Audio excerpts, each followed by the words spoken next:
We're back doing a travel tips. So like tips about traveling. Talking about our experience of going travelling, what we learned, what we wish we'd known, what we think is the best thing to do, like where to book places, because I think, well, from us, we know from before we went, that's what we wanted to find out. So we're just going to do like a summary. Obviously we can't speak about everywhere in the world. This video is probably going to focus on like Asia, and like Southeast Asia.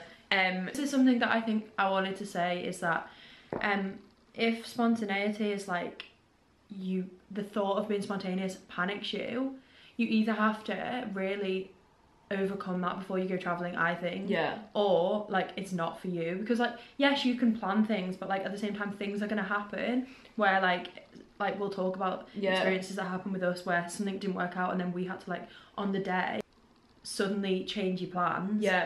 Or you might just like love a city that you'd only plan to stay in for 2 days and be like, actually I love it here, I want to stay here for a week, which then and that messes everything else up. But like it's got countries that we're mainly going to speak about are Cambodia, Vietnam, Bali, and then you went to Thailand as well. So we did the first 3 together.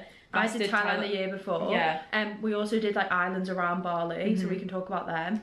So last summer, so 2019 summer, we started off in Cambodia. We flew from like Manchester and did all these flights and then got to Cambodia, and we only stayed there about 5 days because we only did Phnom Penh, which Siem Reap. So we did Siem Reap first, and then Phnom Penh, which is the capital. We knew we had 5 days in Cambodia, and we were like, we're probably only going to have time to do these 2 cities, but we were like, well, we'll go to Siem Reap and see if we like it, and we like loved it there. So we did 4 nights there and 1 in Phnom Penh, because we met people in Siem Reap who said like Phnom Penh there isn't loads to do there, so we were like, well, we'd rather stay here for another night. So it's that kind of like spontaneity that you need to be prepared for, but that's like exciting. Like that was like good, and it was fun. And you don't have ties. You're not hold. What's the word? Like you're not holden. Held. You're not held. You're not holden. You're not. It's not like Shakespeare. Man is not holden. No, so like you're not held down in any way. You've not got to be in a place by a certain date, especially when booking hostels, which we'll like talk about. You can change the date up until like the day before. Some people do it where they literally just turn up at the hostel and go, can I stay here? Which you 100% for 2 nights, do. which you definitely could do. Maybe if we went away for like longer, we would end up doing that in some places. Just so we booked was Siem Reap, so that just shows like how spontaneous you can be. So we asked if you guys had any questions, and you provided. So how did you, so following on from speaking about hostels and stuff, how did you find them? Were they expensive, that kind of thing? So our main ways of finding them were, the thing that was also really good is like there is Wi-Fi everywhere now. Like I feel like if you'd have gone traveling maybe like 10 years ago or something, then like it would have been not harder, but like we could just sit down for an hour in one of our hostels, go onto booking.com and find a hostel for that night. Like it wasn't a big issue. So I think we used booking.com and Hostel World, didn't we? I would say booking.com was provided most of the time. Everything was on. Saying that about the Wi-Fi, like I think that is really important. That like a lot of people worry that like when they go traveling, like they're not gonna have Wi-Fi, they're not gonna be able to speak to their family and friends. Like it's gonna be months, like, and you're just sort of like out on your own. Like no. Literally I would say every restaurant, every hostel. Okay, some of the Wi-Fi can be very questionable, like at times. Like that's another thing as well. Like you do get Wi-Fi, but we didn't really use our phones that much. Like it was actually for practical things like booking hostels and stuff, wasn't it? And, so like speaking to our family. It's not. What I'm saying is like obviously Wi-Fi is not the most important thing, but that's not. You don't need to worry about that because literally every hostel and pretty much all restaurants and bars and stuff have it. So apart from that one, do you remember when we were waiting for the boat in Nusa, one of the islands off Bali, and we asked her for the Wi-Fi password in this shop, and she was like, you have to buy something. So we were like, oh, okay, fair enough, but we didn't want anything, like we just had breakfast, and I could see the Wi-Fi password on the till, so I was like going to like try and sneak, and she put something over it. She was like, no. I was like, ah. And we were like, should we ask someone else, can you just get the Wi-Fi password for us? Oh my God. So yeah, booking.com, Hostel World, and people that you've heard, like a lot of the hostels we stayed at were like ones that our friends had recommended. What did we look for in accommodation? Main things for us really were location. We just wanted somewhere that was going to be central, because we didn't want to be we didn't ride bikes really whilst we were there, so we didn't want to be having to like be ages walking to like the town or anything. We just wanted to be able to walk in a short space of time to everything that we needed.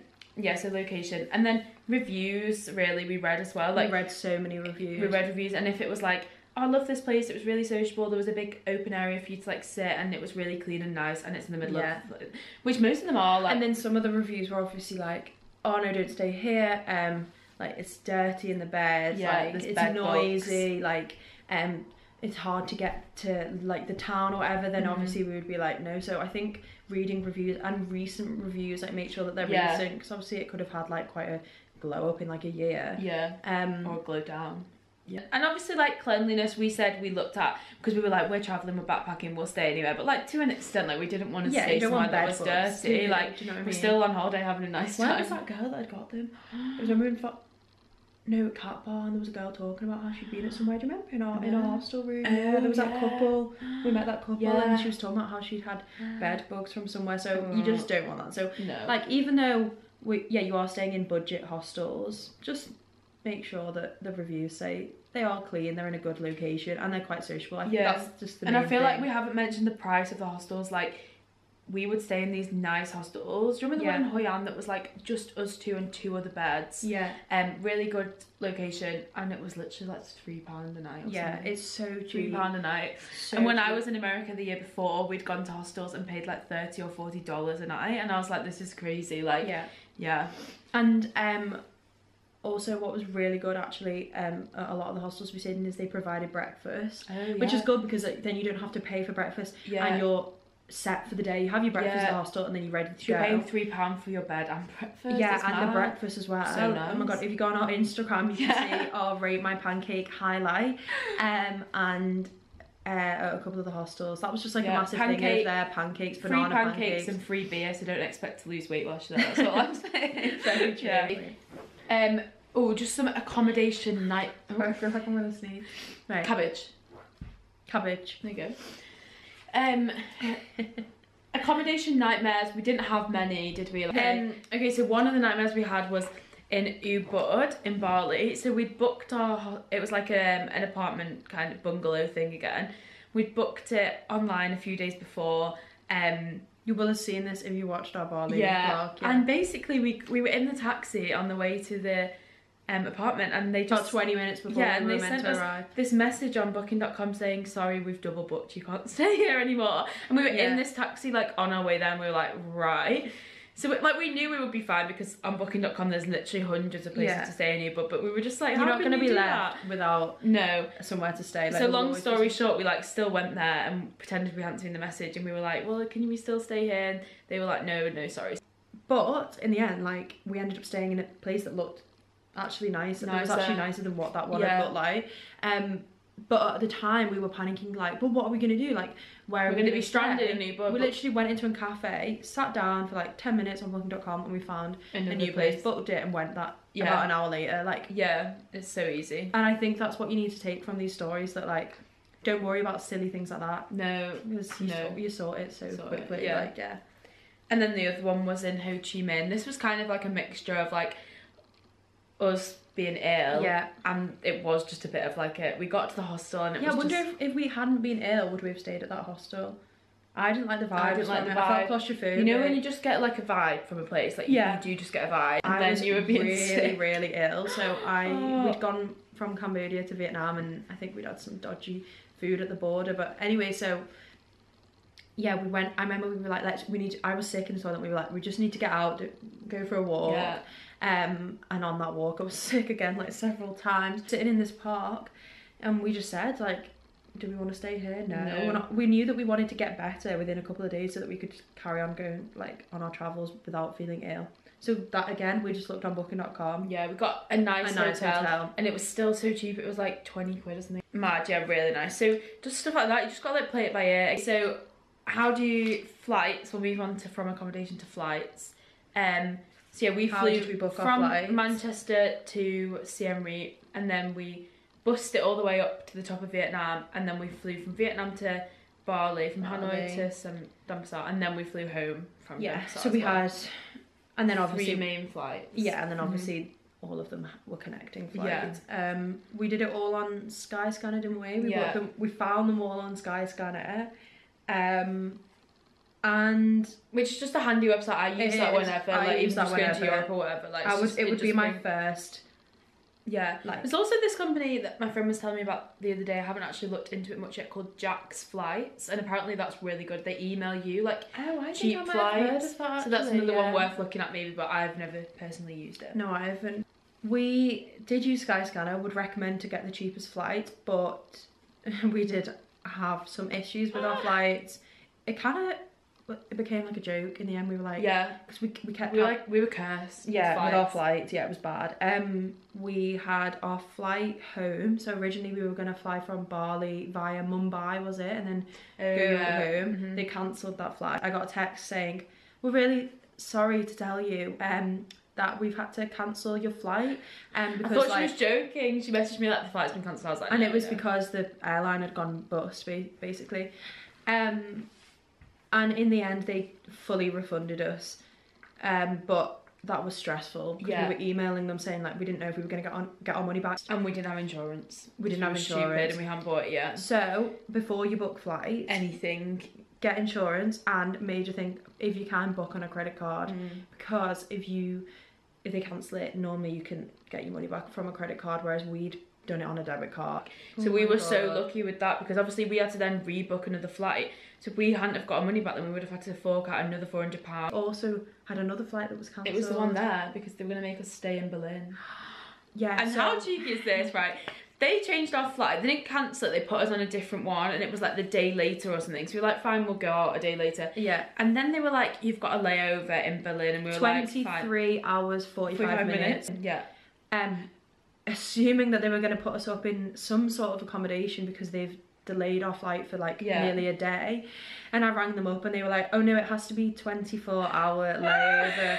And it was 23 hours, 45 minutes. Then we requested... They said, oh, that one's no longer available. So they'd cancelled our original one.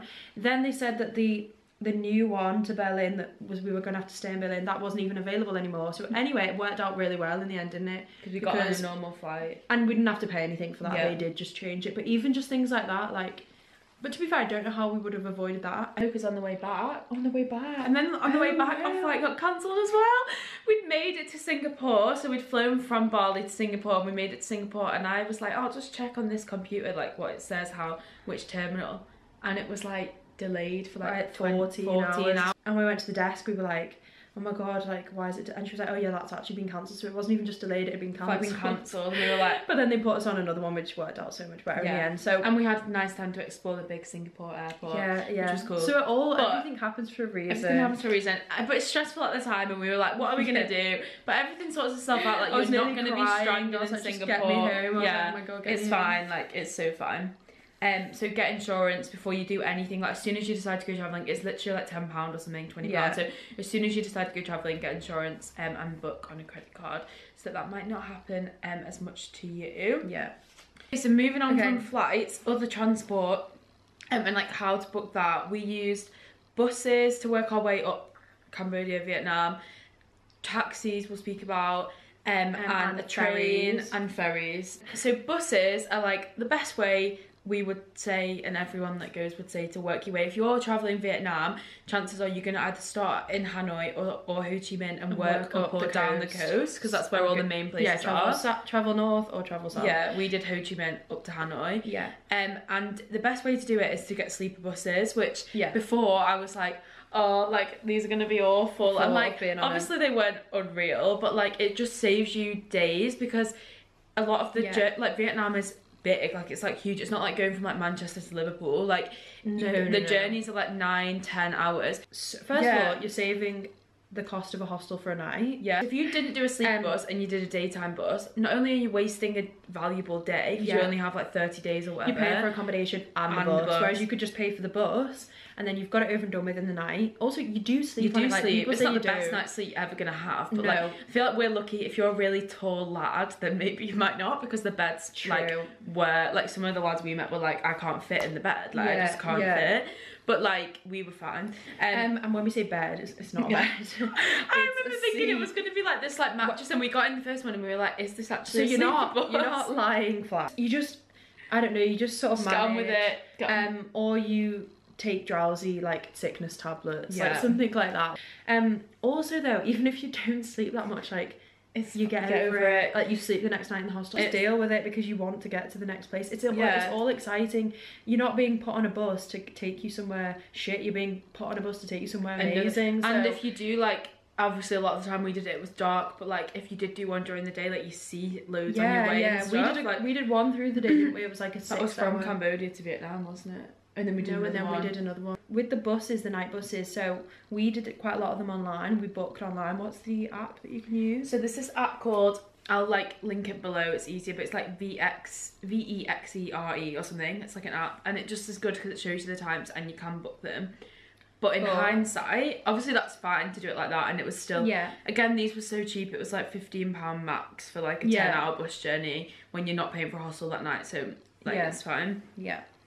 But a couple of times we booked with the hostel, and we kind of did that towards the end of the trip and regretted leaving it so late because it was so helpful. Well, a little bit cheaper, and they pick you up from the hostel. Yeah. Whereas if you book it online, you have to find your way to this random bus station. You just have to ask people around you, is this going to Hanoi? Is this going to Hanoi? And everyone's get on it and hope for the best. And the trains are kind of the same thing. Like, we only got one train, didn't we? I would recommend to use buses always. We had a bit of a nightmare with the train, didn't we? Yeah, I feel like it's like a long story.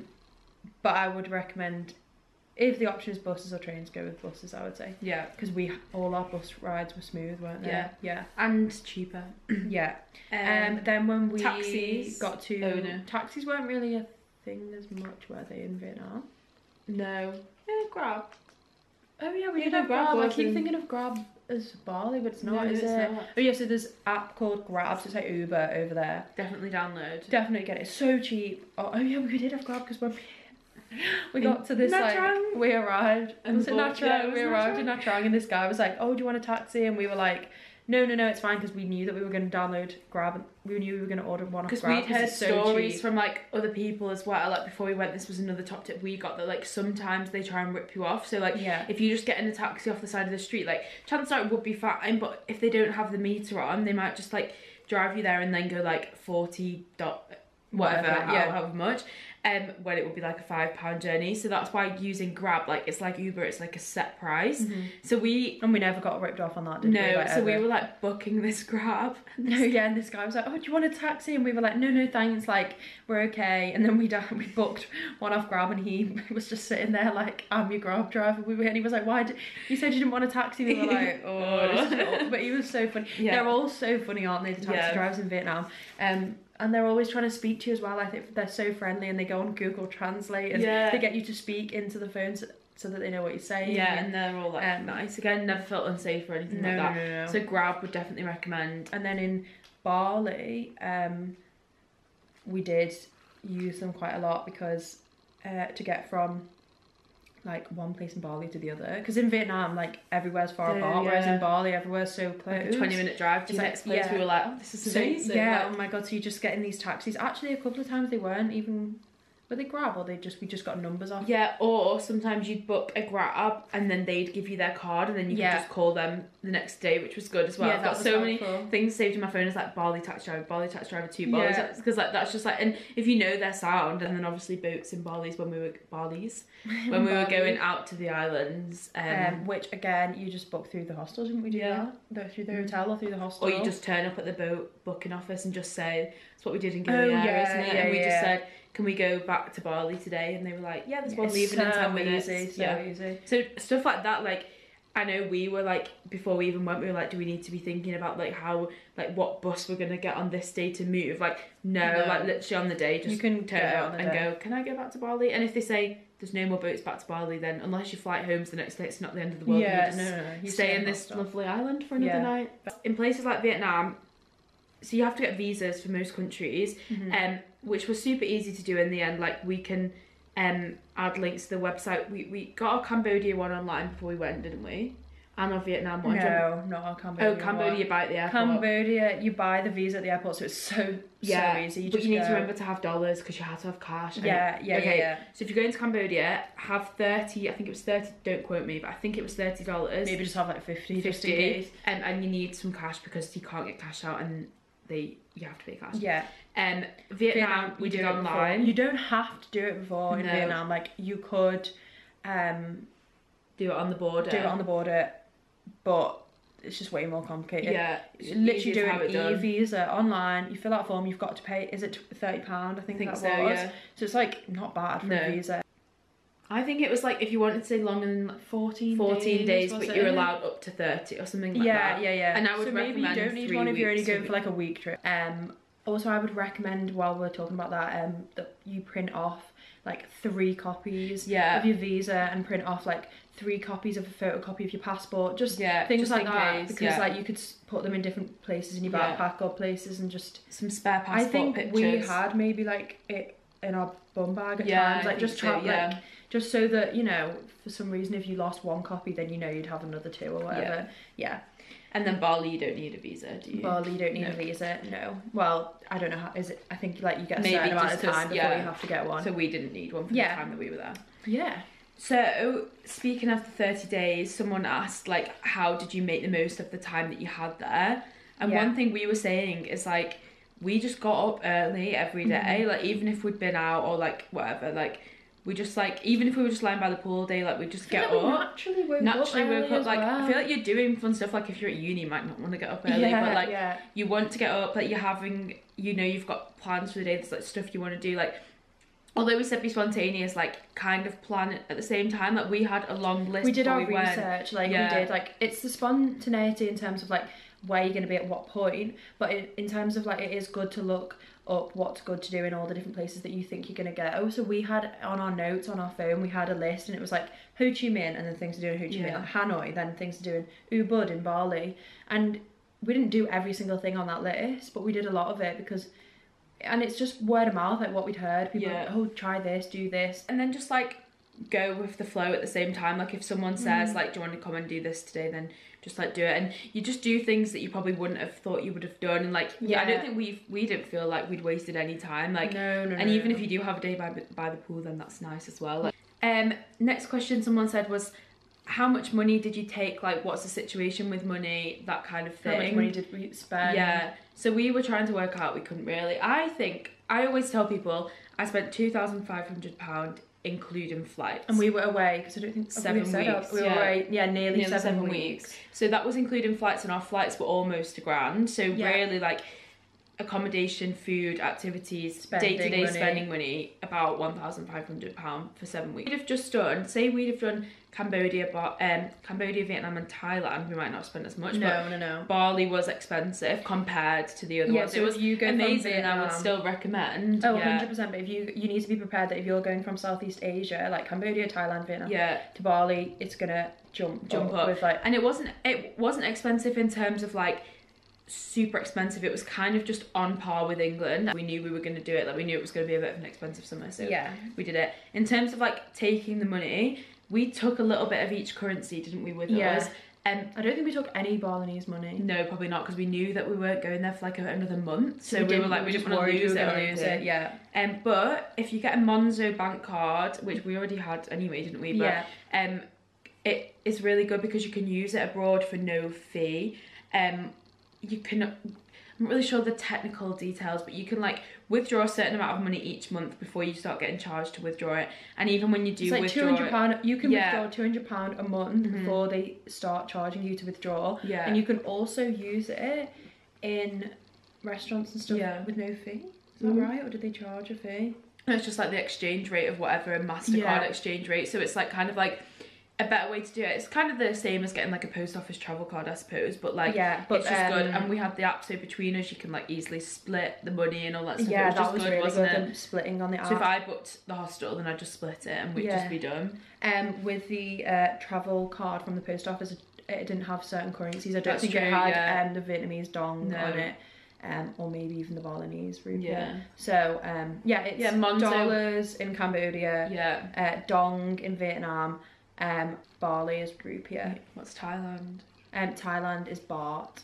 So you need to work out the exchange rate before you Yeah, go. we got confused, didn't we? For like for the first few days, it takes you a while. Cause it's but then once like, you pick it up, you just become an expert. I think in like Vietnam, it's like 30,000 dong is like £1. So you'd be like, this meal's £90,000, but actually it's like £3. But what we did is we took away all the zeros.